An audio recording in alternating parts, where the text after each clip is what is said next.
ela? Quem é ela? Quem é ela? Quem é ela? Ei, você precisa saber quem é a mina que vou descrever. Poderosa, hein? Muito poderosa. Senhoras e senhores, atualmente 107 mulheres vestem a toga na Justiça Federal de primeiro grau da 2ª Região, o que corresponde a 39% do total de magistrados federais de primeira instância do Rio de Janeiro e do Espírito Santo. Esse percentual está acima da média nacional de participação das mulheres na magistratura, que é de 33%, embora ainda esteja distante da sonhada paridade de gênero no judiciário. Há no horizonte, no entanto, uma plausível esperança de que a representatividade feminina nas cortes avance com o crescente interesse das mulheres de abraçar a árdua missão de julgar.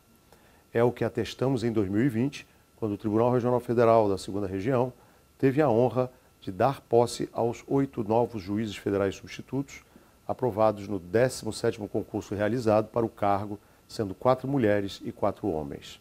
Trata-se de um equilíbrio inaudito e muito auspicioso na proporção de candidatos aprovados.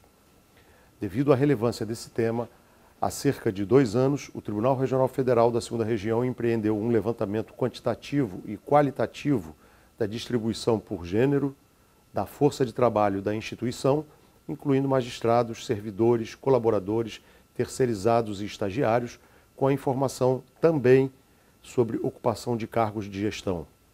O diagnóstico identificou que, no total, a Corte é gratificada com uma força de trabalho preponderantemente feminina, 52%, e que 60% dos cargos de direção, chefia e assessoramento são exercidos por mulheres. Sabemos, contudo, que a equidade não se replica além dos muros da nossa Casa de Justiça e que a igualdade em direitos e obrigações de homens e mulheres estabelecida no artigo 5º, inciso 1 da Carta de 88, não encontra espelho nos fatos. Segundo o relatório do Desenvolvimento Humano da Organização das Nações Unidas, o Brasil encontra-se no inquietante 92º lugar dentre 159 nações pesquisadas sobre igualdade de gênero, retratando uma inaceitável discrepância histórica de direitos com reflexos negativos para toda a sociedade. No Brasil, as mulheres, sobretudo as mulheres negras e pardas, recebem salários cerca de 25% menores que os dos homens e estão mais vulneráveis ao desemprego, a despeito de as mulheres permanecerem mais tempo na escola e terem maior escolaridade do que os homens, de acordo com os dados educacionais do Instituto Brasileiro de Geografia e Estatística. Além disso, o país ocupa o desonroso 5º lugar mundial em número de feminicídios, segundo a Organização Mundial de Saúde, situação que se agravou com o isolamento forçado de famílias durante a pandemia da Covid-19. Diante desse cenário, este primeiro ciclo de encontros sobre a participação das mulheres na Justiça Federal da 2ª Região, que ora realizamos, mostra-se muito oportuno e concordante com o momento em que o Poder Judiciário, por meio de pacto firmado pelo Conselho Nacional de Justiça, encontra-se compromissado formalmente com a implementação dos Objetivos de Desenvolvimento Sustentável da Agência 2030 da ONU, dentre os quais se insere o objetivo de alcançar a igualdade de gênero e empoderar todas as mulheres e meninas. É uma satisfação, portanto, para a gestão do TRF da 2ª Região, promover um espaço de troca de informações e opiniões, que buscará lançar novas luzes sobre a questão da igualdade de gênero na instituição, dando voz principalmente às mulheres que constroem o dia a dia da jurisdição e da administração, como profissionais destacadas pela expertise em sua área de atuação e capazes de conciliar, sem ressalvas, os cada vez mais exigentes mistérios do trabalho na Corte, com as obrigações familiares e domésticas, que, como sabemos, recaem sempre muito mais sobre elas. Muito obrigado e tenham todas e todos um excelente encontro.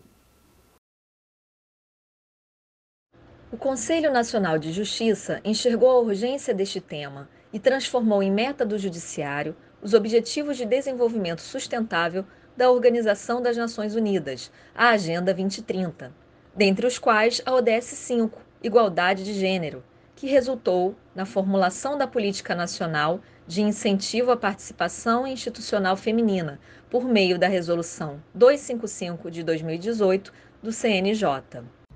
A Justiça Federal da Segunda Região incorporou todas as ODSs da ONU ao seu planejamento estratégico e atribuiu à Comissão de Cidadania e Direitos Humanos a missão de propor diretrizes a fim de assegurar a igualdade de gênero no ambiente institucional. É certo que ainda podemos avançar nesta pauta, mas, para isso, queremos unir as mulheres de dentro e de fora do TRF2. Queremos também unir os homens em prol do empoderamento de todas as mulheres e meninas, para além dos muros deste tribunal.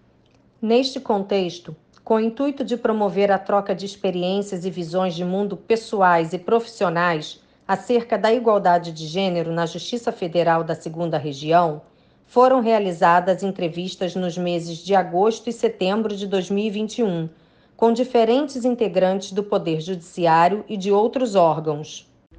Agora é o momento de compartilhar alguns dos trechos das entrevistas que fizeram parte do primeiro ciclo de encontros. A hora é agora, mulher. As mulheres e a Justiça Federal da Segunda Região, pois cada ambiente onde a igualdade se faz presente contribui para uma sociedade mais plural, justa e solidária. Na Justiça Federal da Segunda Região, todo dia é Dia das Mulheres. E queremos que seja assim também no Brasil inteiro.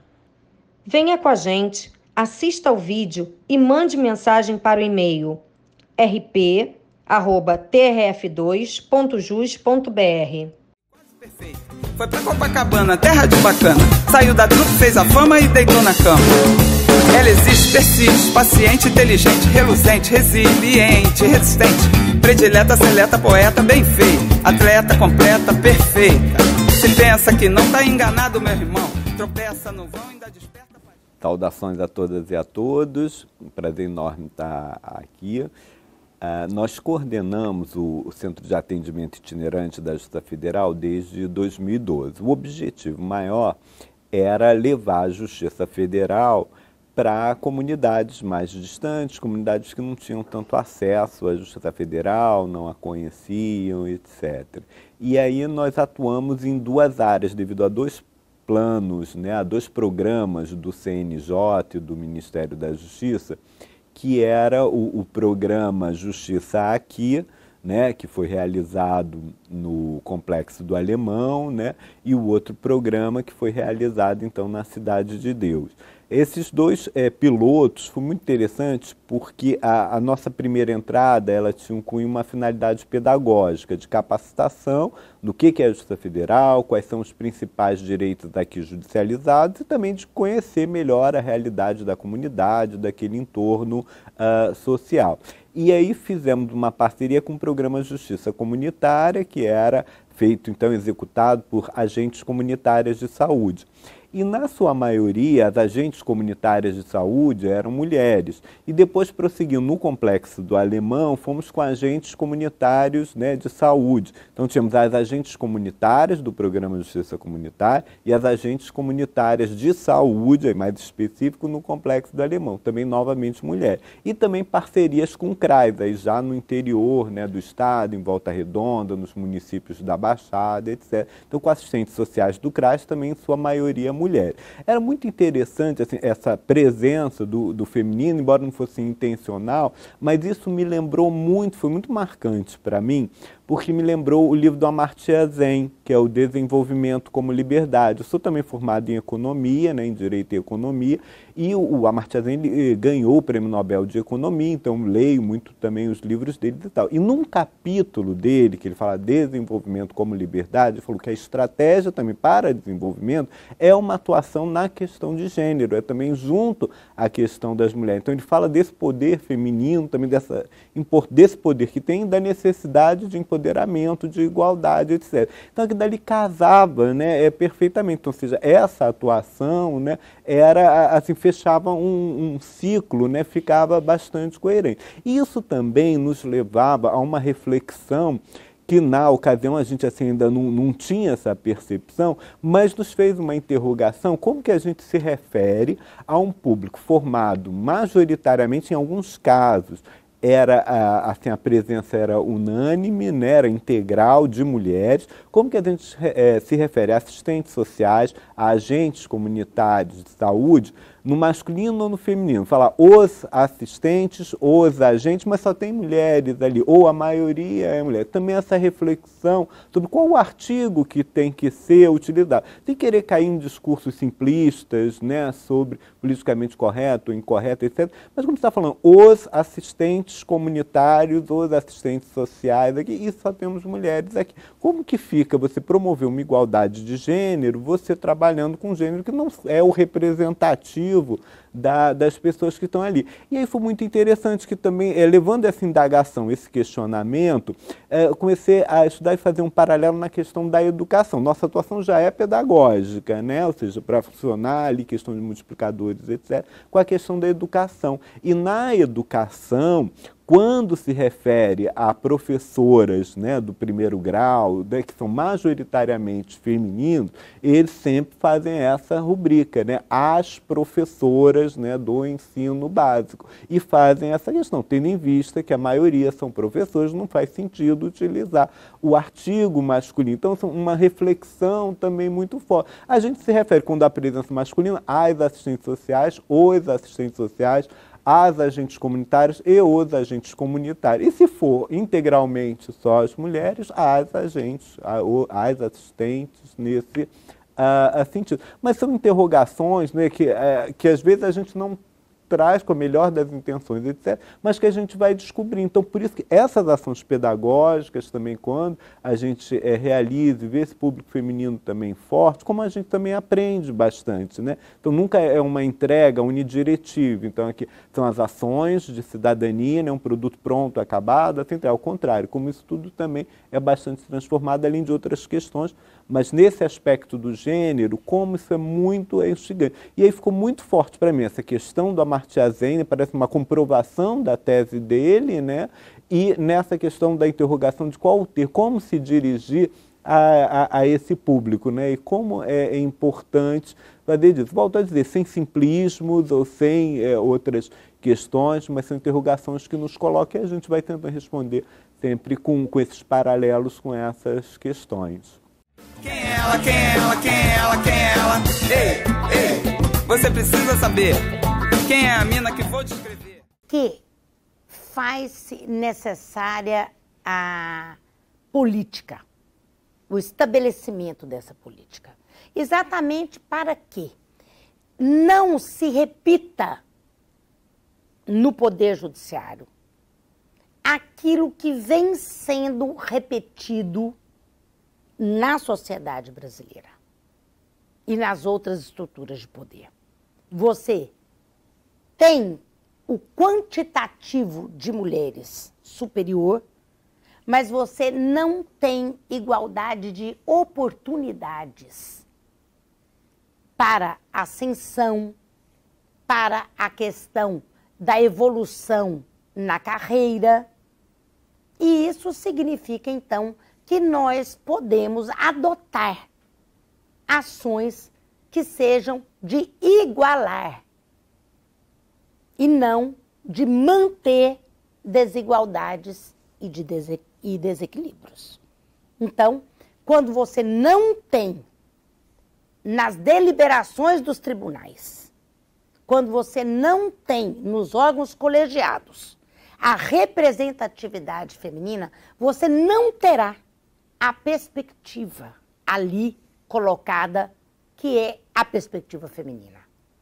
Portanto, nós temos que pensar que essa baixa representatividade significa não garantir a diversidade, a participação diversificada. E assim sendo, você passa a não permitir também que os enfoques, que são aqueles da perspectiva feminina, sejam contemplados. Num Brasil de estrutura patriarcal e machista, nós temos essa questão exposta de forma muito séria. Porque a cultura estabelecida com o patriarcado e com o machismo é de opressão e de exclusão da mulher. E a nossa Constituição Federal, ela disciplina a igualdade de homens e mulheres perante a lei, a igualdade em dignidade e a igualdade em respeito. Quem é ela, quem é ela, quem é ela, quem é ela? Ei, você precisa saber quem é a mina que vou descrever. Inicialmente, ganha caminhando para a igualdade. Ganha caminhando para fazer valer os princípios constitucionais, os avanços civilizatórios. Ganha com a colocação do tema na pauta. E a partir daí, a possibilidade de promover mudanças. Nós devemos, em matéria de direitos humanos, de igualdade, de liberdade, que é o contraponto da opressão, lembrar que o que é vedado é o retrocesso.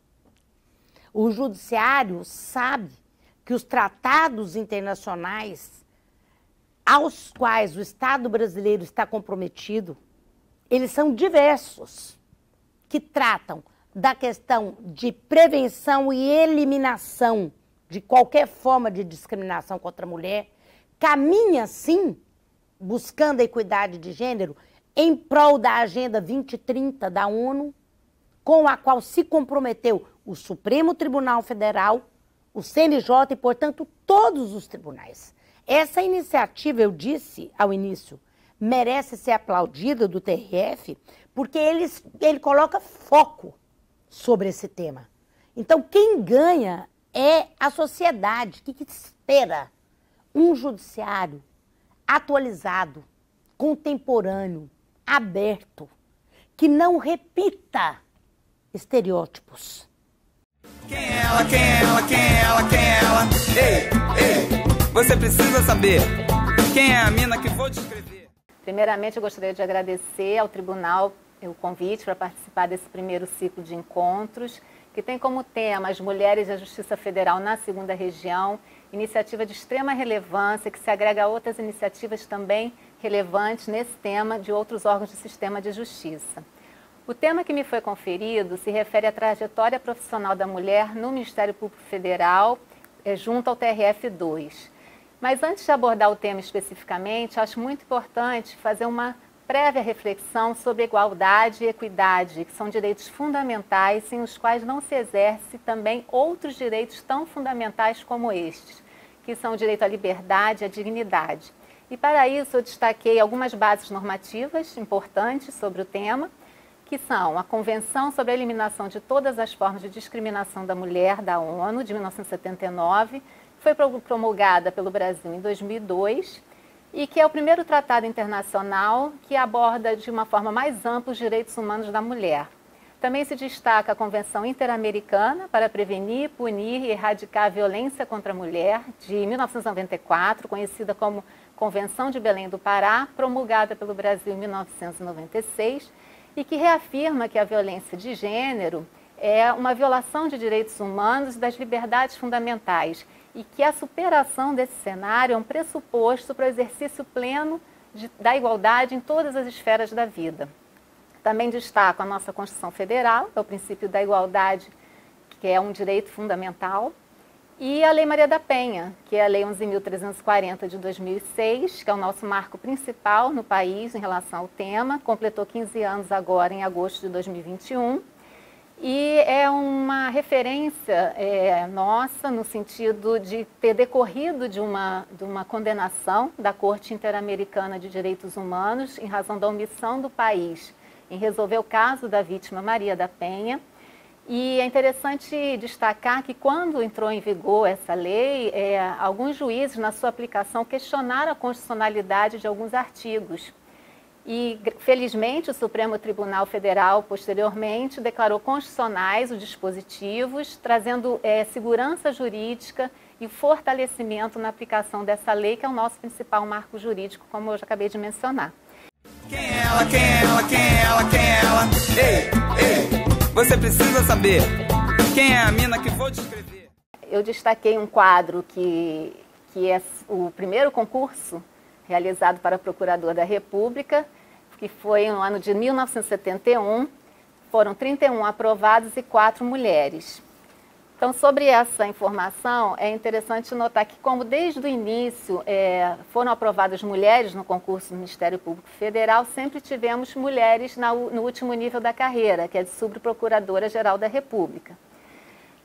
Mas, historicamente, desde o primeiro concurso, o percentual de 30% se mantém até os dias atuais, em todos os 3 níveis de carreira, tanto Procurador da República, Procurador Regional da República e Subprocurador-Geral da República.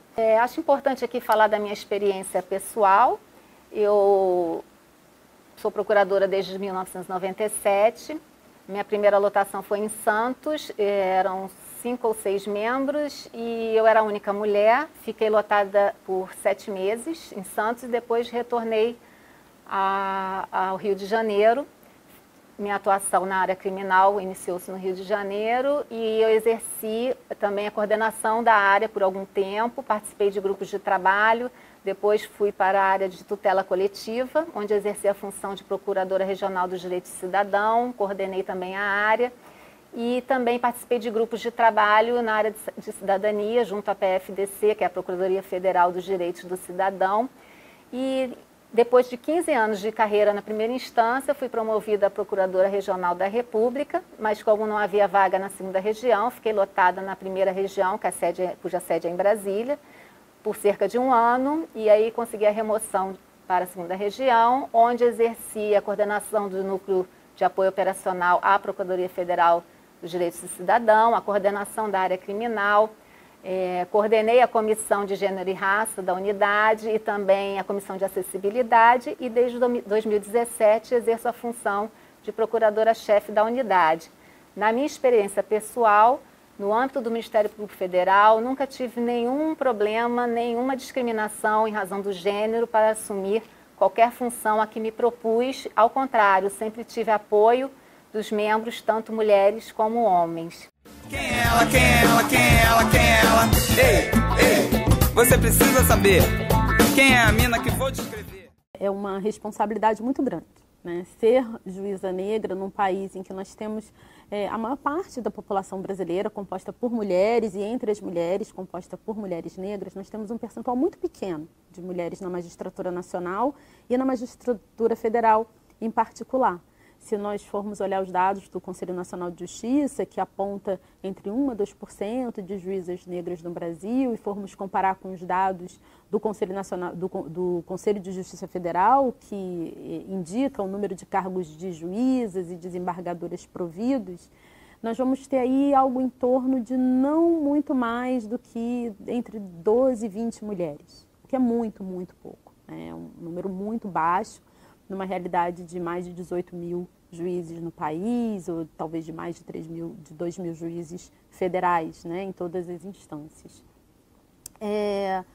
Então, assim, eu acho que o desafio é representar, né, porque muitas vezes é colocada a questão da representatividade, embora, obviamente, o Poder Judiciário funciona numa racionalidade, numa lógica diferente do Parlamento, né? Quando a gente fala de representatividade, a gente fala de representatividade na perspectiva de sinalizar para a população que esse é um lugar possível, esse é um lugar que também merece e precisa ser ocupado por mulheres negras, por pessoas negras em geral. Então, o que eu tenho tentado ao longo desses anos é ocupar esse espaço com responsabilidade, em diálogo com os colegas negros e também com os colegas não negros. Isso é muito importante dizer. Há muitas pessoas no âmbito do Poder Judiciário preocupadas com a equidade racial, preocupadas com a efetiva implementação de direitos humanos, e a equidade racial ela tem essa dimensão também de efetivação de direitos humanos. Então, eu penso que eu tenho procurado, né, na medida do possível, das minhas limitações, construir esse caminho de ocupar esse espaço tão especial com a responsabilidade que me parece mandatória. Quem é ela? Quem é ela? Quem é ela? Quem é ela? Ei, você precisa saber quem é a mina que vou descrever. O que é essencial é nós entendermos o quanto o racismo estrutura as nossas relações, né? O desembargador Roger Halpe-Rios, do TRF da 4ª Região, ele usa duas expressões que me parecem muito felizes, né? A primeira no sentido de dizer que o racismo é o nosso pecado original como nação, né? Nossa nação ela é estruturada, a sua pedra fundamental, ela nasce na racionalidade de que existem pessoas que merecem viver e pessoas que podem morrer, né? Então, foi assim com a população indígena e continua sendo, infelizmente.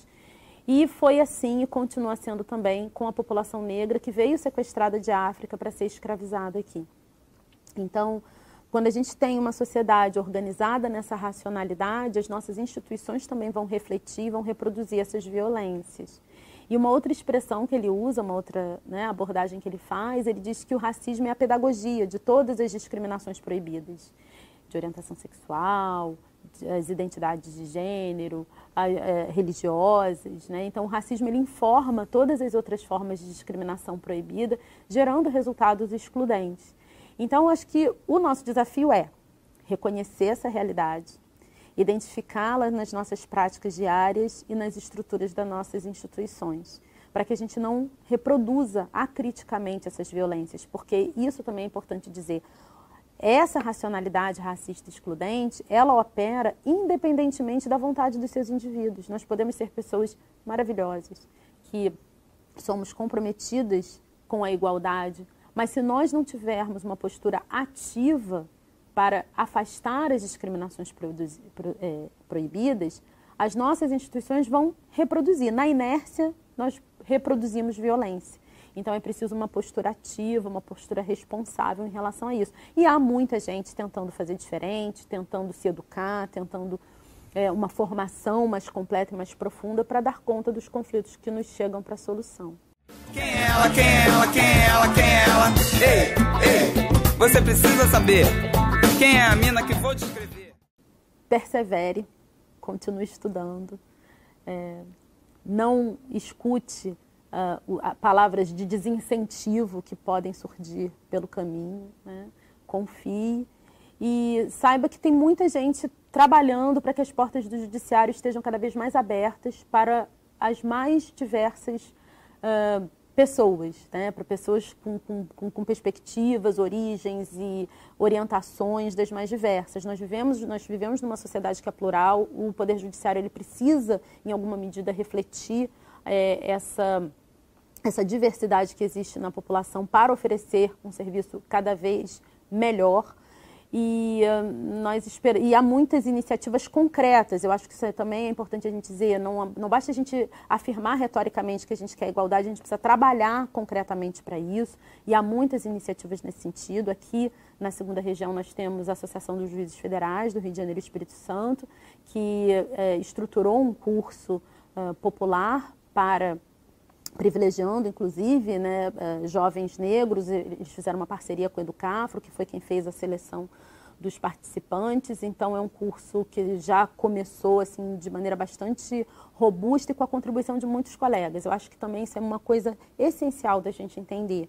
O judiciário brasileiro ele é diverso, ele é composto minoritariamente por juízes negros e não é possível a gente fazer um judiciário diferente sem o engajamento e o comprometimento de colegas não negros. E há muitas pessoas trabalhando nesse sentido, há muitas pessoas contribuindo, independentemente da sua raça, para que a gente possa ter um judiciário cada vez mais plural. Então, o que eu diria a essa menina, essa futura juíza, né, que ela continue estudando, continue perseverando, que nós estamos aqui aguardando a sua chegada.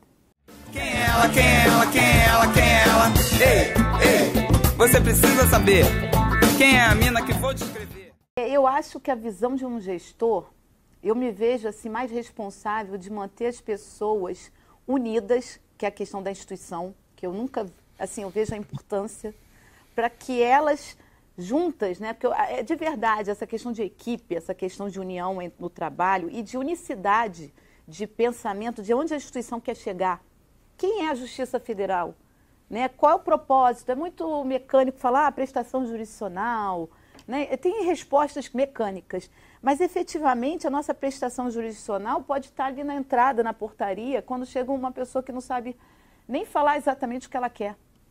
Então, o zelo que eu tenho com a prestação jurisdicional é o zelo que a gente tem para fornecer um bom serviço de atendimento ao jurisdicionado, nas atribuições das CEAJUS, que são setores, né, nas atribuições das perícias, nos processos de trabalho, em toda a dinâmica institucional formal, mas também sem deixar de ser tão relevante esse trato do dia a dia e às vezes até casual.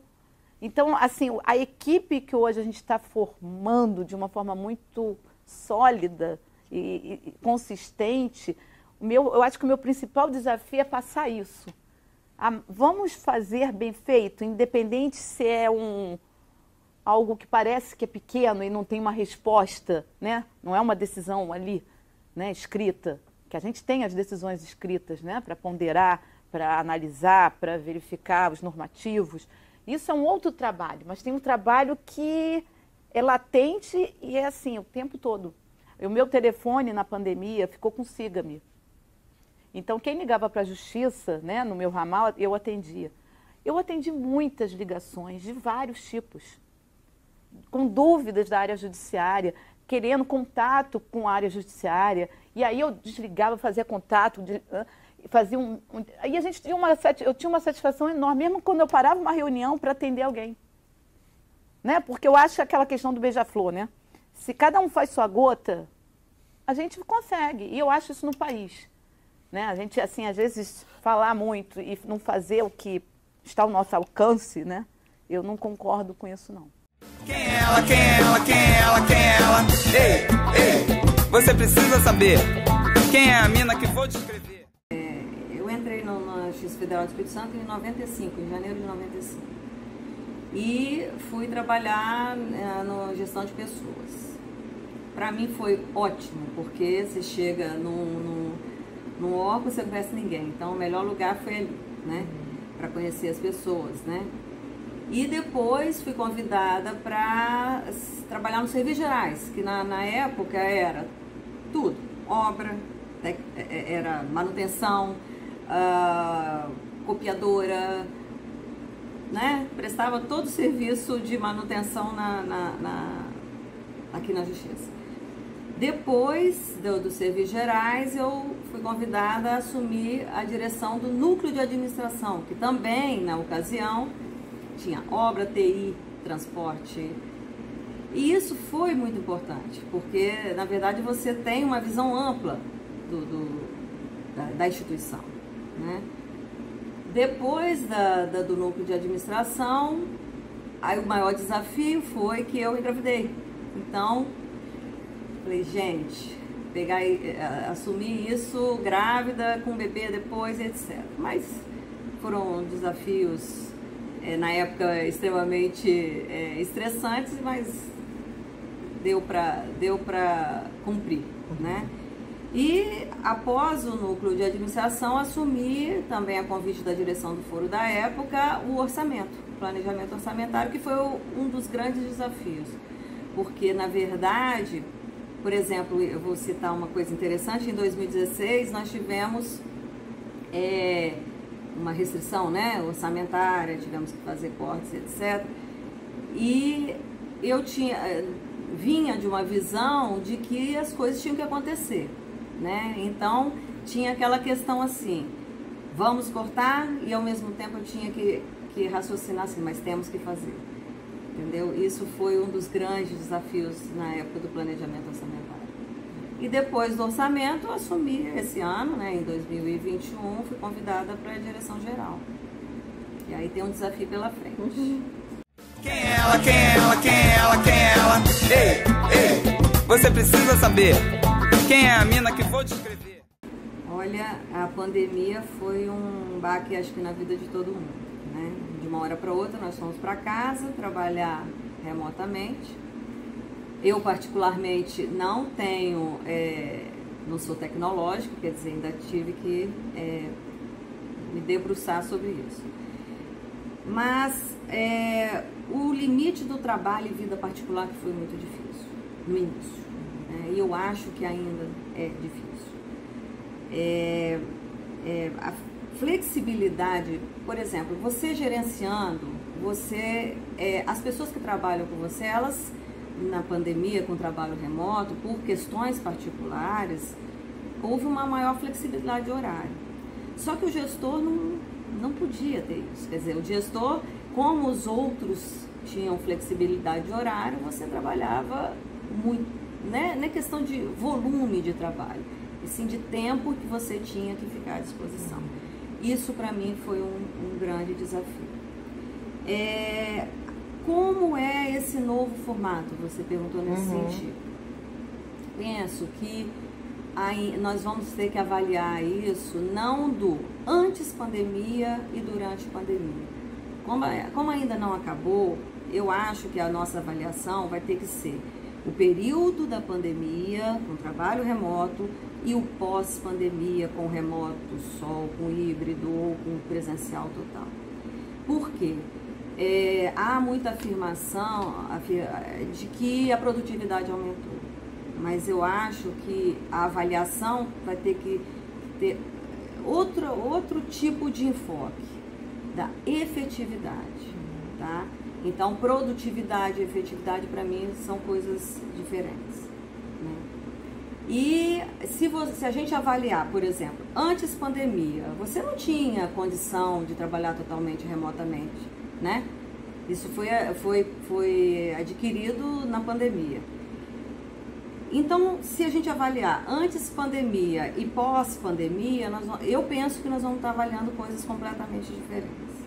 Então, eu tenho essa convicção de que isso é uma coisa para o futuro ainda, essa avaliação. Quem é ela? Quem é ela? Quem é ela? Quem é ela? Ei, você precisa saber quem é a mina que vou descrever. Eu venho aprendendo, né, a maternidade há agora 2 anos. Eu brinco que com 38 anos eu não tinha nenhum filho e agora com 40 eu tenho 2. Eu estou em licença maternidade pela chegada da Omara, né? Eu sou mãe do Bento, que vai fazer 2 anos, da Omara, que está com 5 meses. E a maternidade do Bento, ela tem a questão da excepcionalidade dele, que ele nasceu com síndrome de Down, e foi uma maternidade que de repente encontrou pelo caminho a pandemia, né? Quando eu voltaria ao trabalho presencial, chegou a pandemia, então eu tive que me ver tendo que equilibrar a Letícia assessora, a Letícia analista judiciária e a Letícia mãe, a Letícia que teve que se tornar fisioterapeuta, que teve que se tornar fono para dar seguimento a todas as rotinas de terapia que a situação do Bento exige. Então foi um desafio. Até agora eu ainda estou buscando, né, o equilíbrio perfeito, mas a gente vai em frente.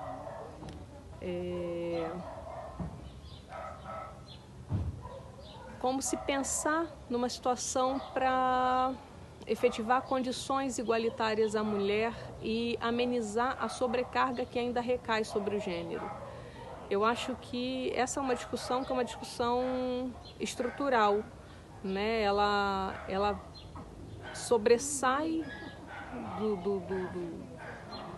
do âmbito das paredes da Rua Acre 80 e ela alcança a sociedade como um todo. A gente temos que levantar as bandeiras, todas as bandeiras que precisam ser levantadas, não só a questão de gênero, a questão de gênero é uma delas, mas a questão de todo quanto é tipo de igualdade, de isonomia, de diversidade.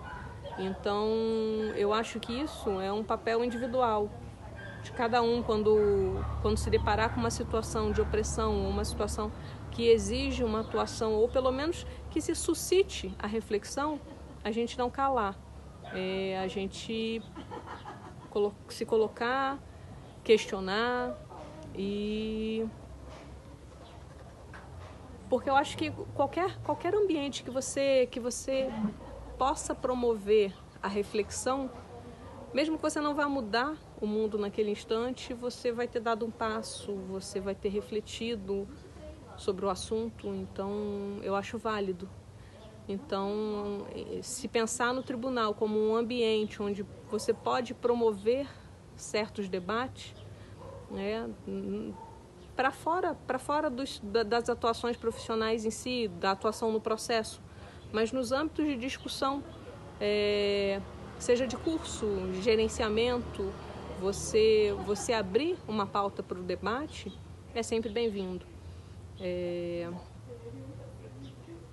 Porque é isso, porque a questão não é da Letícia, não é do tribunal, não é da Justiça Federal da 2ª Região, é da sociedade. Então, para mudar a sociedade, a gente tem que mudar cada um de nós, né? Cada um de nós, se a sociedade tem esse reflexo ainda machista e de desigualdade, é porque cada um carrega em si um pouco dessa desigualdade, né? Dessa diferença, em tudo quanto é assunto, não só na questão de gênero.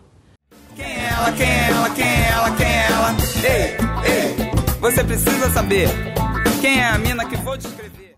Bom, essa institucionalização do papel da mulher em cargos, em atuações e atividades profissionais que antes eram exercidas primordialmente por homens é fundamental. A gente ter uma noção de representatividade é uma das coisas que faz uma menina crescer acreditando que pode virar uma juíza em algum dia, ou presidenta, ou uma docente, doutora. É só a gente olhando essa representação que a gente consegue se ver materialmente naquele lugar, ocupando esse espaço também. Então, eu posso dizer por mim, olhando as fotos que tinham na casa da tia Rita, e ela era uma das únicas na foto de formandos da UFBA, se eu não me engano, a única. Então, como isso para mim foi importante, olhar, olha, uma mulher pode estar nesse lugar, uma mulher pode ser uma juíza federal, mesmo que nomeada, e tem a questão política da época, como uma mulher foi nomeada juíza federal em plena ditadura militar. Então, são perguntas que a gente tem que se fazer para entender o contexto do passado e saber que no futuro a gente pode sedimentar um caminho com um pouco mais de equidade, um pouco mais de alteridade, um pouco mais de igualdade entre os gêneros, entre as mulheres, que a gente não ocupe só um espaço da mulher privada da casa, que tem uma ética de cuidado que se anule. A tia Rita me ensinou, nesse lugar que ela ocupou, de que ela tem a ética do cuidado com os demais, mas que, ao mesmo tempo, ela pode ocupar um espaço de uma mulher que ninguém ocupava antes. Então, esse lugar de uma pessoa desbravadora, que passa por terrenos ainda não ocupados, é uma coisa que acabou ficando naturalizado para mim por conta do papel que ela exerceu, por conta da trajetória que ela teve e dos desafios que ela acabou abraçando. Quem é ela, quem é ela, quem é ela, quem é ela? Ei, você precisa saber quem é a mina que vou descrever. A questão é o homem, entendeu? Os homens, eles têm que ter, né, um direito à licença maior, né? Eles são os nossos parceiros, eles precisam estar junto, né, participar. Então, eu acho isso, que a normativa, né, ideal, né, o mundo ideal, seria que realmente aumentassem, né, o período da licença paternidade, né, até para a saúde mesmo da própria mulher que acabou de ter o filho, né, e dos laços, né, que você cria nesse período, que a criança que é um nenenzinho. Então, eu acho que o período de licença paternidade, ele tem que ser estendido. Quem é ela, quem é ela, quem é ela, quem é ela? Ei, você precisa saber quem é a mina que vou descrever. União.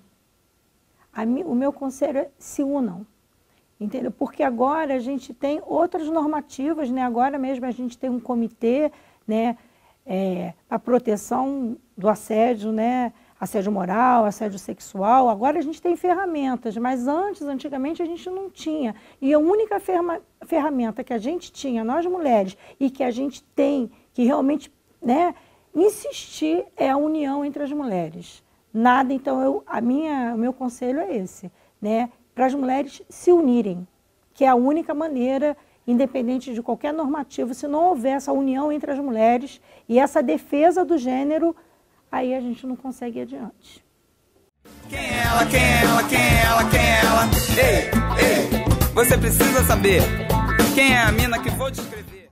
Eu sou transgênero e eu realizei minha transição não tem muitos anos, comecei em 2018. E então, durante boa parte desse período em que eu ocupei esse cargo, eu estava lá como homem. E então, o que eu posso falar é sobre a minha experiência de transição no cargo, que era algo assim que me aterrorizava, sinceramente, porque você nunca sabe como as pessoas vão reagir, Era muito difícil, assim, imaginar como seria. Muito difícil, algo que eu, durante muitos anos, assim, eu tinha horror a encarar isso. Mas, uma vez que eu fui contando para os meus colegas, a partir de 2019, fui contando para os meus chefes, para nossa chefe na época, a diretora Leliane, e a recepção que eu tive foi muito boa. Foi um apoio, assim, que, sinceramente, eu não esperava. Era uma coisa, assim... Talvez por eu trabalhar tantos anos e ter a confiança daquelas pessoas, foi um processo, assim, muito bom. E teve suas dificuldades, mas, de um modo geral, as pessoas todas me respeitaram e buscaram apoiar da forma que elas puderam. Algumas com certa distância, outras com bastante empolgação. Mas, de um modo geral, assim, essa experiência da transição no cargo que me aterrorizava não foi especialmente difícil. É muito difícil, mas, assim, pela natureza da coisa. E até o momento em que nós entramos em trabalho remoto, as coisas estavam caminhando muito bem, apesar de que as coisas mudaram bastante também para mim nesse mais de ano que nós estamos em trabalho remoto. Quem é ela, quem é ela, quem é ela, quem é ela? Ei, ei, você precisa saber quem é a mina que vou descrever. Olha, na minha experiência, sim, essa resolução que o tribunal fez foi importantíssima para mim. Eu dei sorte de resolver fazer a transição justamente no ano em que saiu. E sou muito grata a quem quer que tenha tido essa iniciativa, porque, sim, facilitou demais a minha vida, o uso dos banheiros, o uso do nome social, nos sistemas do tribunal. E eu acho que isso acrescenta, assim, a respeitabilidade que você precisa, sabe? As pessoas te olharem e, gostando ou não, terem que te respeitar. E então, assim, para mim, o uso do banheiro, trabalho num lugar pequeno, que eu conheço todo mundo, então não foi tão complicado. Ainda assim, eu conversei com as meninas de lá antes, falei que eu tinha esse direito, que é a minha carta na manga, mas ninguém falou nada de negativo, assim, foram muito legais, apesar de acho que no início não foi tão fácil, mas não foi tão confortável, eu diria.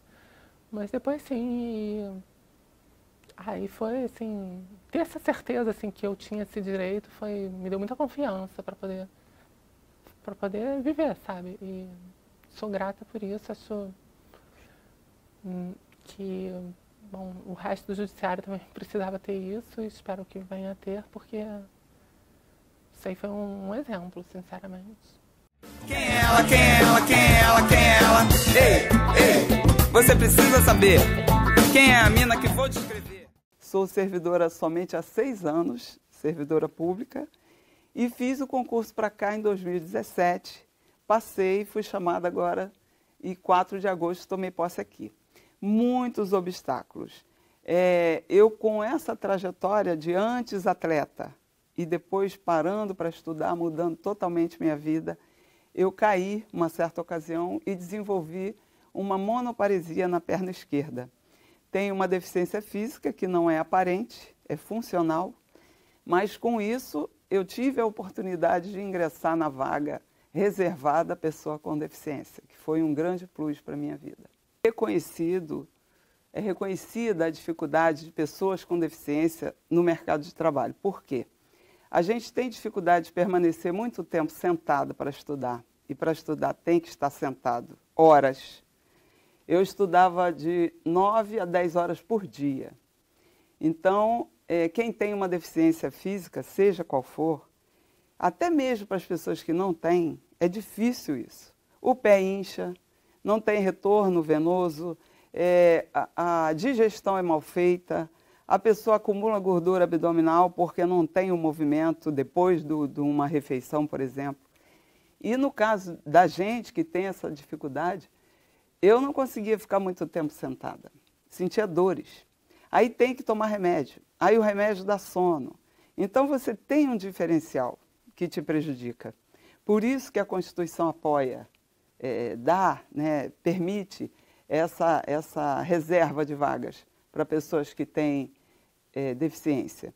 Embora a deficiência não seja só feminina, que o homem também pode ter, esse critério de inclusão por causa da deficiência, na igualdade de gênero, para mim, eu não vejo muito assim, porque também tem homem com deficiência, né? Mas a mulher não é vista como deveria, ela não tem o valor que deveria ter, ela não é ouvida. Então, como você perguntou, que caminho você vê para que isso aconteça, para que a mulher seja valorizada? Não pela deficiência em si, incluída por conta da deficiência, porque tem homem também com deficiência, mas pelo valor que ela tem como mulher. A mulher pode ser ouvida, ela precisa ser ouvida, ela precisa expor suas ideias e serem acatadas, serem experimentadas pelo menos. E é uma cultura que muitos países não adotam, eles tratam a mulher de forma diferenciada, né? Não é de hoje, não é aqui, são vários lugares que tratam assim. E a gente tem batalhado para isso, para a gente aparecer, para a gente mostrar o nosso valor. A gente tem que andar em igualdade com o homem. O homem tem muito valor, mas a mulher também tem. Ela não pode ser preterida de forma alguma. E eu acho que a solução para isso é ela ser ouvida, para que as suas ideias sejam expostas, e acatadas, e depois vamos ver os resultados que vêm por aí, né? Eu estou aqui para defender as mulheres. Quem é ela? Quem é ela? Quem é ela? Quem é ela? Ei, você precisa saber quem é a mina que vou descrever. Na verdade, toda mudança é difícil, na verdade, né? São pessoas, a gente lidar com pessoas diferentes, os pensamentos delas são diferentes. Respeito, principalmente de homem, com uma mulher líder, é bem difícil mesmo. Eu já tive isso no decorrer da minha vida, de dizer que eu não ia conseguir, que eu não ia executar as minhas tarefas por ser mulher. Já tive muitos problemas sobre isso em relação aos homens e graças a Deus eu levantei a minha cabeça, não esquentei com comentários negativos, porque eu sei quem eu sou, eu sei que eu não estou aqui por acaso. Eu fui escolhida por mérito, então eu tento também passar isso para os meus funcionários e até pelos meus funcionários também. A gente tem que ter respeito, empatia com as pessoas, para a gente poder estar onde estamos. Eu tive bastante dificuldades em relação a isso, mas consegui superar. Quem é ela? Quem é ela? Quem é ela? Quem é ela?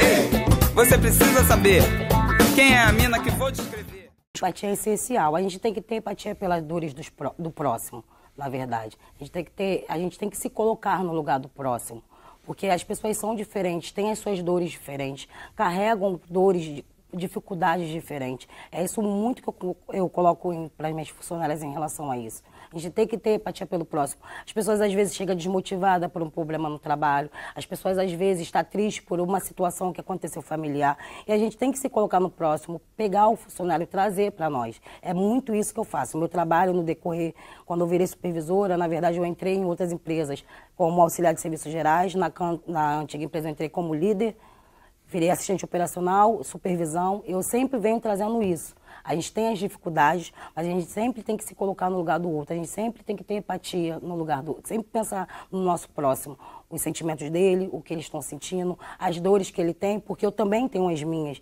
E eu tive pessoas que teve empatia por mim. Quem é ela? Quem é ela? Quem é ela? Quem é ela? Ei, você precisa saber quem é a mina que vou descrever. Na verdade, eu sempre digo, sempre quando eu tenho a oportunidade de fazer uma reunião com elas, eu sempre falo isso com elas, que a gente tem que sim falar, a gente tem que sim denunciar. Eu sei que existe o medo, muitas das vezes eles vão presos, eles saem, fazem coisas piores, infelizmente, e a gente vem lutando contra isso. Mas eu sempre falo para ela, não tem que ter medo, tem que ter segurança. Graças a Deus, temos hoje leis que nos apoiam sobre isso. Então, eu sempre passo isso para ela, tem que denunciar sim, tem que abrir a boca sim, tem que procurar apoio sim, porque temos leis para isso. Quem é ela, quem é ela, quem é ela, quem é ela? Ei, você precisa saber quem é a mina que vou descrever. Tanto o benefício de prestação continuada quanto o auxílio emergencial são de extrema importância para a subsistência digna das mulheres idosas e das chefes de família. A pandemia levou muitos núcleos familiares à situação de miserabilidade e ausência de renda. Nesse panorama, esses benefícios ganham uma relevância ainda maior. De acordo com dados do Ministério da Cidadania, foram mais de 8 milhões de mães que sustentam suas casas sozinhas, que receberam o auxílio emergencial. Entretanto, nem sempre esses benefícios são concedidos assim, logo que requeridos pela via administrativa. E quando há uma negativa indevida, as pessoas procuram a Defensoria Pública da União para que esse benefício seja obtido pela via judicial. E aí, nessa conjuntura, a realização de mutirões de conciliação pela Justiça Federal é um instrumento muito importante para a celeridade da resolução desses litígios e para que as partes possam receber o que é devido o quanto antes e de forma definitiva. Quem é ela, quem é ela, quem é ela, quem é ela? Ei, você precisa saber quem é a mina que vou descrever. Uma progressão que teve para as mulheres aqui na Igreja Corte, que quando nós, nos anos de 1990, vamos chamar assim, aqui na Igreja Corte, as mulheres que frequentavam o plenário não podiam usar calça comprida, entendeu? As mulheres frequentavam a plenário. Então, quem trabalhava em gabinete não usava calça comprida, era só saia. E graças ao passar do tempo, as coisas foram mudando e hoje em dia é normal, é mais fácil ver mulheres aqui de calça comprida do que na década de 90. Porque quem trabalhava em gabinete era só saia ou vestido. Calça comprida jamais quem trabalhava em gabinete. Quem frequentava plenário, então, como eu que vinha muito, que eu vinha falar com o doutor Henri aqui no plenário, então era só saia. Mas graças a Deus as coisas foram mudando e hoje em dia a calça comprida é normal. Quem é ela, quem é ela, quem é ela, quem é ela? Ei, você precisa saber quem é a mina que vou descrever. Com muito orgulho, uma coisa que mais me orgulha na minha vida é a minha raça. Então eu acho o seguinte, que eu gosto muito de atuar, inclusive também como diretora nesse gênero de raça, no caso que antes era gênero de raça, agora é Negros e Negras do CICEJUF. Então, é um departamento que realmente funciona, o sindicato, o CICEJUF, ele muito trabalha para essa discriminação racial que infelizmente acontece.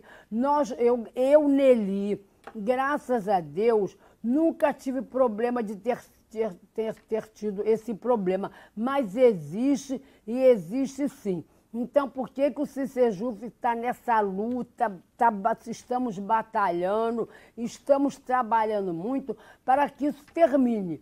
Temos esperança que um dia essa discriminação termine. Mas esse departamento é um departamento bastante atuante. Quem é ela, quem é ela, quem é ela, quem é ela? Ei, você precisa saber quem é a mina que vou descrever. Eu cheguei a ser assessora também, né? Fiz voto, então ali também a gente via muitas histórias, né, de vida, porque atrás de cada processo existe uma história de vida, uma pessoa, né? Uma família por trás daqueles direitos. Mas na época que eu fazia voto, assim, um tempo atrás, a gente não tinha muito essa visão de olhar pelo lado da mulher em si, do direito da mulher em si.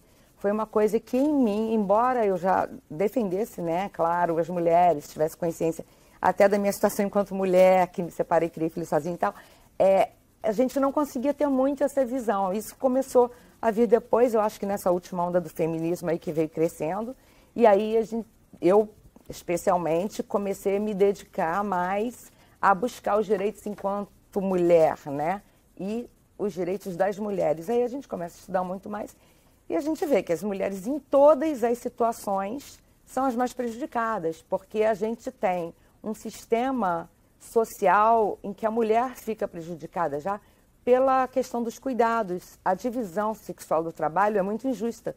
Os homens cuidam de fazer carreira, as mulheres também, mas em suas carreiras as mulheres já têm um prejuízo, não digo emocional, claro que emocional é maravilhoso ser mãe, é maravilhoso ser responsável pelos cuidados, mas os cuidados não são vistos como uma parte do trabalho da luta da mulher.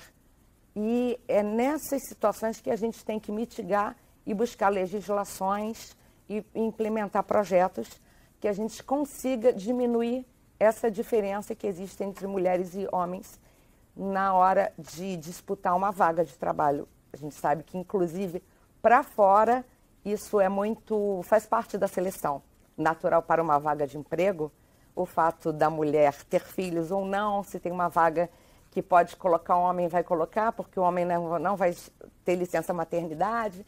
Então, a gente tem toda uma situação que já vem uma situação histórica, né? Não é de agora. Agora nós temos consciência e conhecimento da necessidade de buscar esses direitos. E até por isso que estamos aqui, né? Nesse projeto, nesse momento. Quem é ela? Quem é ela? Quem é ela? Quem é ela? Ei, você precisa saber quem é a mina que vou descrever.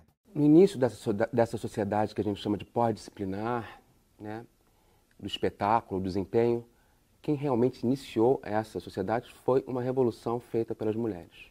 Elas saíram da casa e conquistaram, pularam para a praça pública para conquistar o espaço público.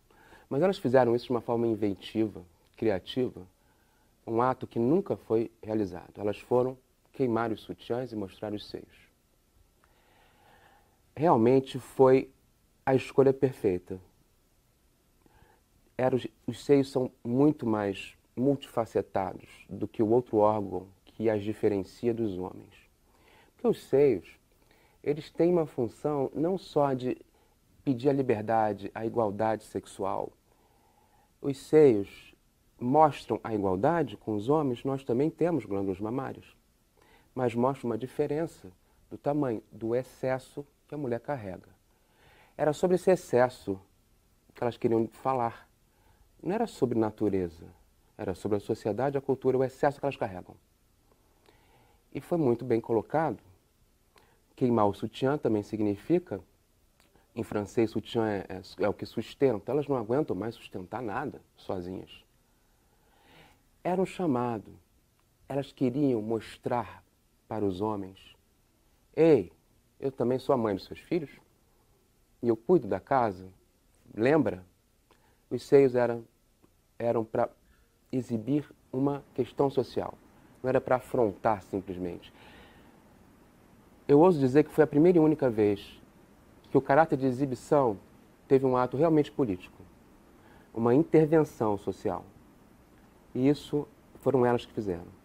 A questão política estava muito bem colocada. Não é só igualdade. Liberdade não é só igualdade. Mulher não é homem, homem não é mulher. Igualdade pressupõe a inclusão de uma diferença.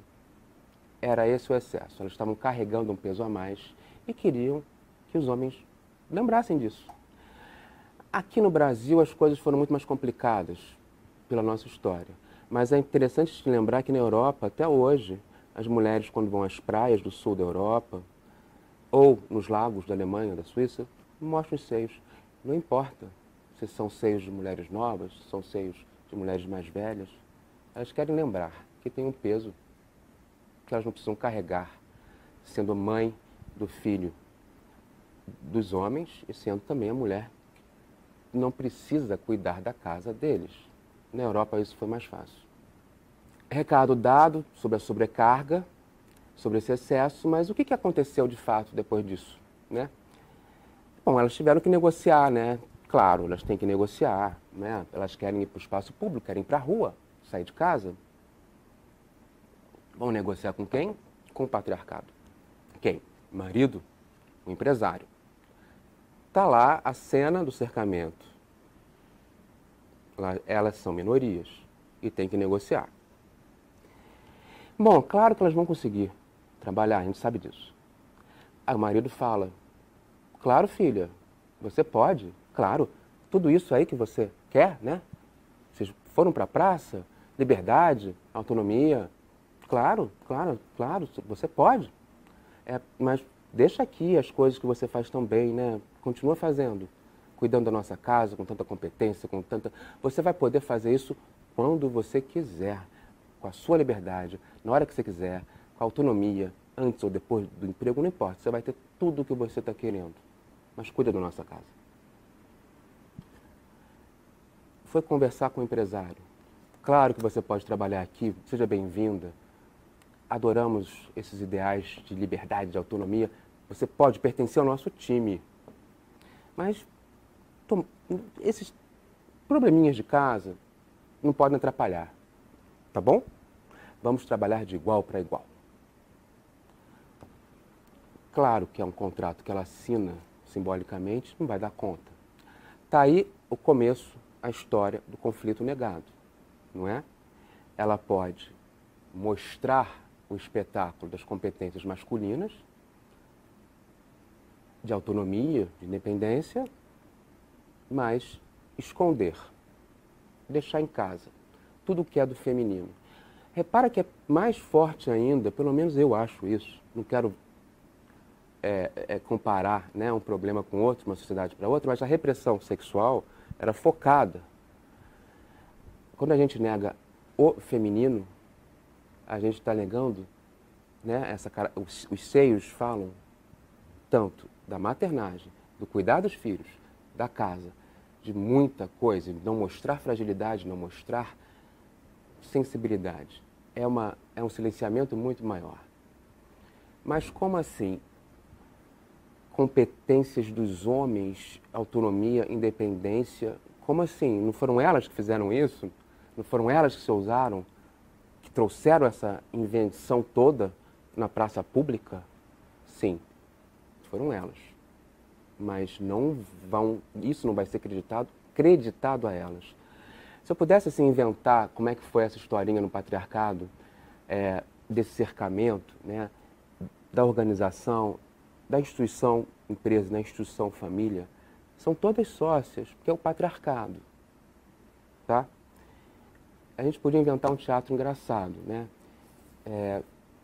O marido ia procurar um empresário, e agora o que a gente faz? Elas conseguiram fazer um show, um espetáculo maravilhoso, elas tiveram um desempenho super elevado, elas foram criativas, independentes, com essa liberdade, elas não querem mais obedecer. O que a gente faz?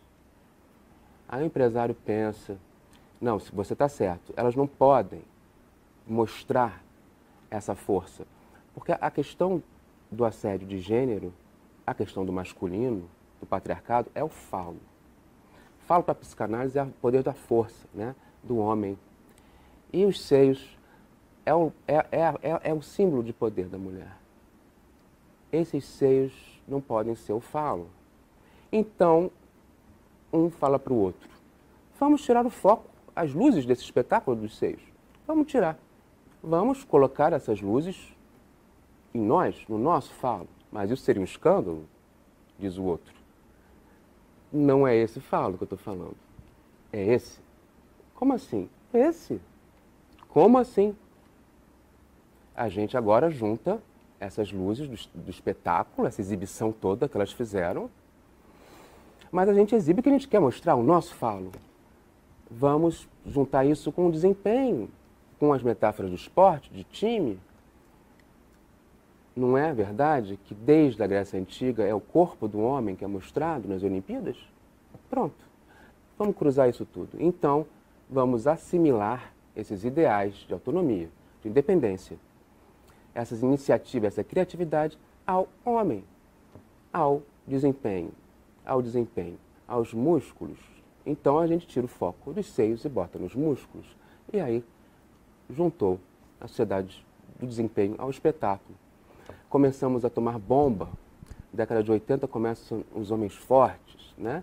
E a imagem fica muito centrada na força, no desempenho, né? Bombas. Não é à toa que as mulheres também vão tomar as suas bombas, os homens também as outras bombas, que são os comprimidos e os antidepressivos, mas isso é um pouco depois. Enfim, chegamos na sociedade em que esses ideais todos ficam agregados e assimilados pelo masculino. O falo está resolvido o problema está salvo o problema do falo. E assim eu acho que a gente tem uma história em que a mulher faz o primeiro ato e único de exibição política. Quem é ela, quem é ela, quem é ela, quem é ela? Ei, você precisa saber quem é a mina que vou descrever. Eu não sei se o termo minoria pode ser bem empregado no Brasil, mas há 3 grupos eu chamaria a atenção. Os caiçaras ou ribeirinhos, que em algumas regiões do Brasil ficam isolados com a pesca e com a vida deles, muitas vezes em palafitas, casas sobre estacas do mar ou no rio. Os quilombolas nos seus remanescentes, os remanescentes de quilombolas, que estão muito presentes no Rio de Janeiro, apesar de ser um estado pequeno, com dimensões limitadas, perto dos demais outros estados do nosso querido Brasil, e as comunidades indígenas também que conseguem, de alguma maneira, manter. No Espírito Santo elas estão mais presentes. No Rio, a comunidade dos remanescentes de quilombola é a mais, diria assim, expressiva para o tribunal, esteve mais próximo ao tribunal. Eu, na minha vida fora da justiça, eu participava de ONGs, organizações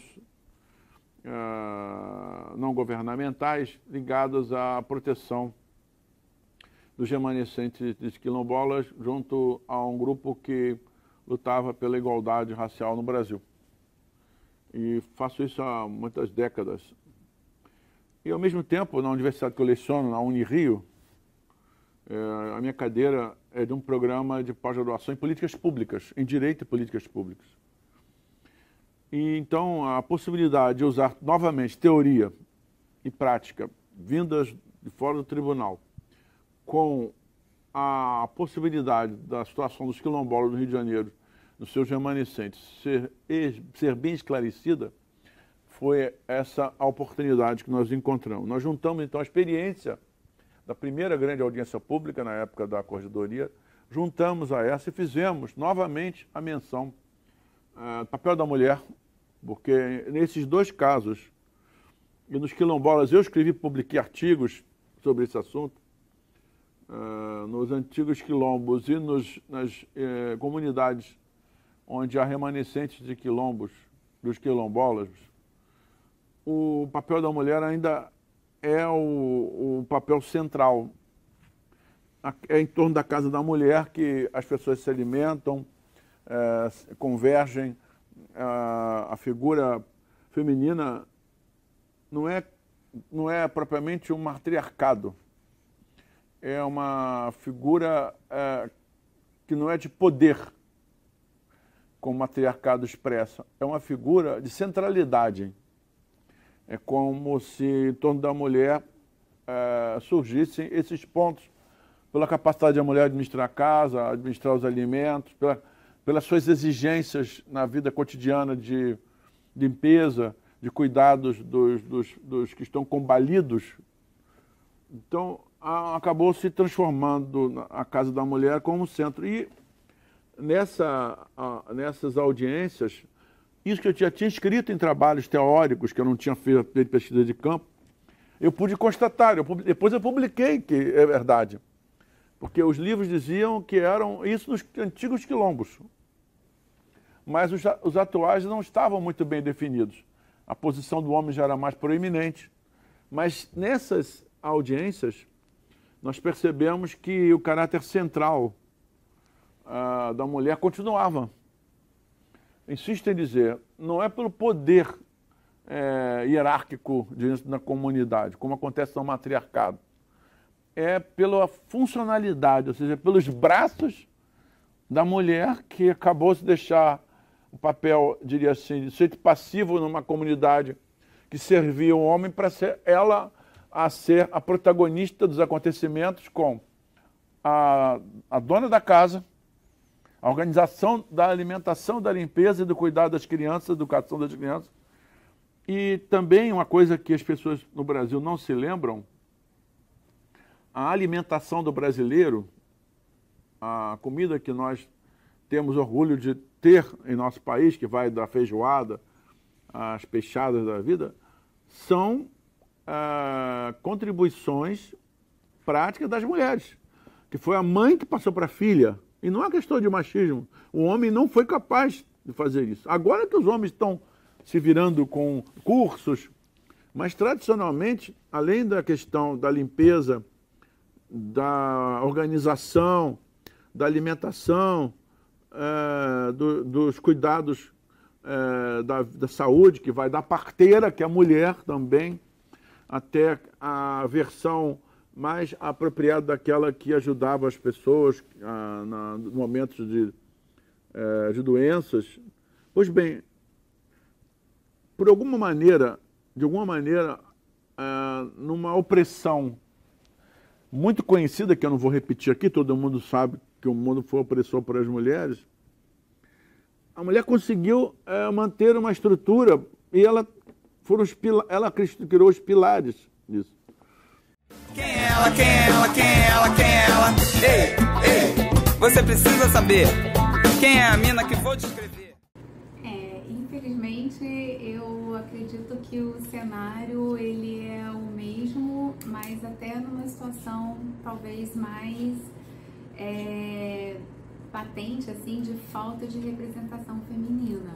Na realidade, eu acho que dentro dessa estrutura hierarquizada de poder, que não é só no poder judiciário, né? Todas as profissões, as carreiras, a gente acaba identificando isso, aonde a presença feminina, por alguma razão, à medida que você vai subindo nesses espaços de poder, ela vai diminuindo. Então, na magistratura, a gente sabe que a porta de entrada, ela realmente é ampla, porque você faz concurso, você acaba tendo condições, né, de ascender aí, de se tornar juiz, juíza. Só que a gente vai caminhando para os níveis superiores e a gente vai vendo cada vez mais distante, né, essa presença feminina. E mesmo no nosso tribunal, a gente teve agora algumas aposentadorias de desembargadoras que não necessariamente foram substituídas por outras mulheres.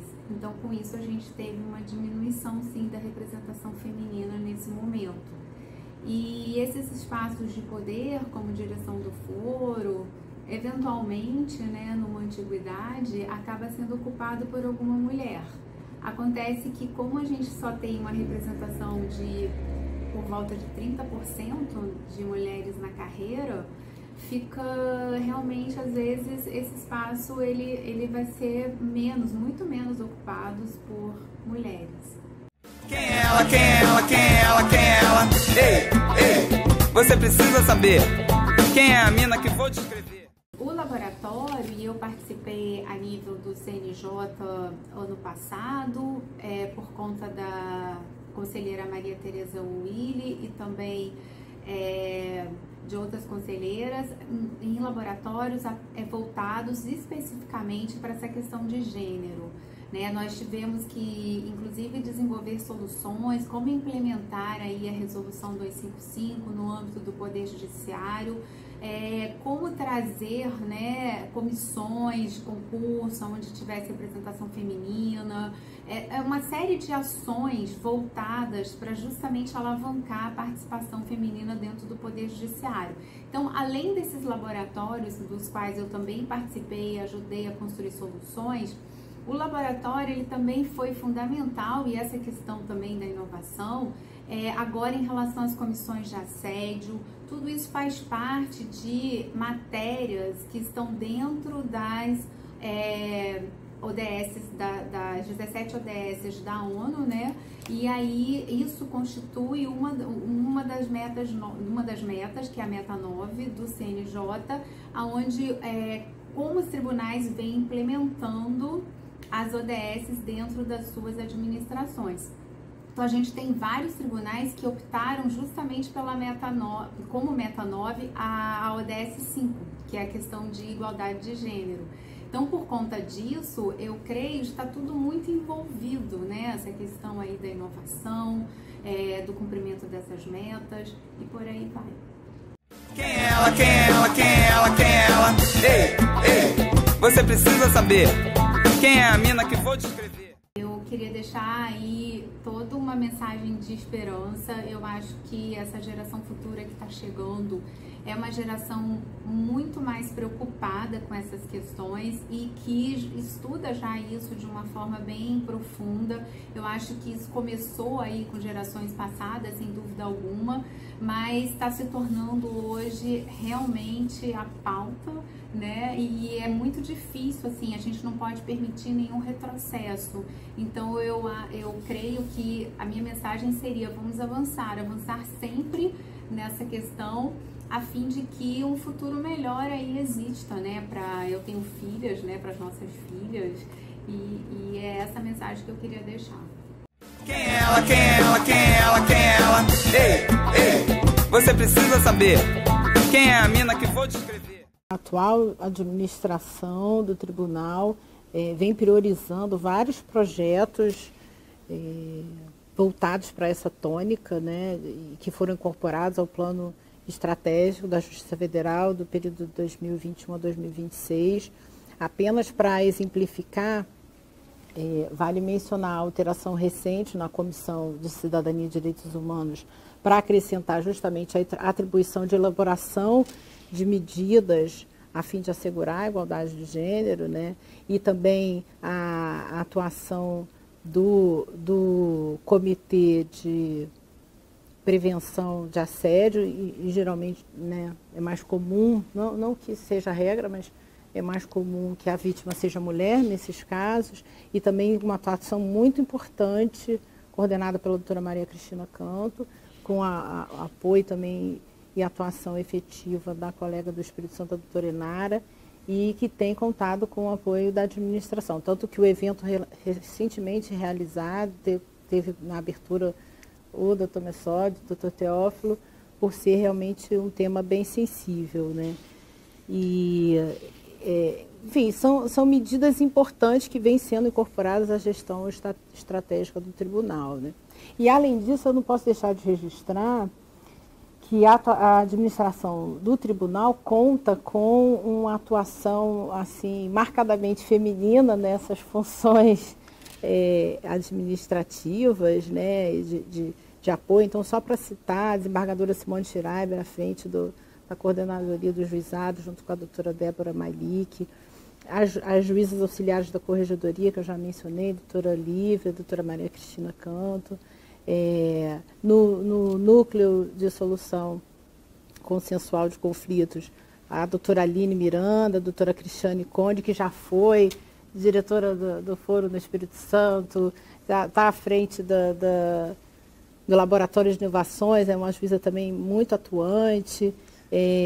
Nós temos também no Laboratório de Inovações aqui no Rio, a doutora Priscila Correia, que já foi do Centro de Inteligência, a doutora Ana Carolina Vieira de Carvalho também, numa atuação bem intensa no Centro de Inteligência e também no recém-criado Centro de Conciliação em Causas Complexas, ela na parte ambiental, a doutora Maria Amélia Senos Carvalho na parte de saúde, que também já é bastante atuante no Comitê Estadual de Saúde, né? E, enfim, teria uma lista infinita. A doutora Paula Patrícia Provedel, a doutora Carla Grano também já estiveram à frente, né, em auxílio na corregedoria, mas também participam de grupos e comissões de estudo sobre reestruturação. A doutora Carla no núcleo de cooperação, que também tem a doutora Marceli Siqueira. No comitê de LGPD a gente tem a doutora Carolina Tal, que, enfim, é um time feminino de peso que não deixa de ser já uma inserção, né, dessa participação feminina dentro da estratégia. Assim, naturalmente acaba acontecendo por uma participação mais efetiva feminina, o que demonstra um engajamento, eu diria até maior, das juízas mulheres, mesmo com todas essas dificuldades de conciliar os aspectos familiares e tudo mais. Nós temos tido uma receptividade muito grande e um engajamento das juízas nessa atuação. E a colaboração de todos, assim, eu acho que esse trabalho colaborativo é a tônica atual e que veio para ficar, né? Não só através dessas várias comissões, comitês, porque a dinâmica da administração é muito complexa, né? Para a gente conseguir avançar e de uma forma mais rápida é fundamental essa atuação colaborativa, e não só por parte das juízas, mas toda a equipe de servidores do tribunal realmente assim, são incansáveis e a todo momento dando esse suporte também, esse apoio. Né? Quem é ela? Quem é ela? Quem é ela? Quem é ela? Ei, você precisa saber quem é a mina que vou descrever. Poderosa, hein? Muito poderosa. Eu vou mandar na lata pra não esquecer. Descubra aí você. É claro que na nossa letra não tem treta. Se liga na parada aí, na silhueta. Fazia parte da trupe de Guadalupe, satisfeita, refeita.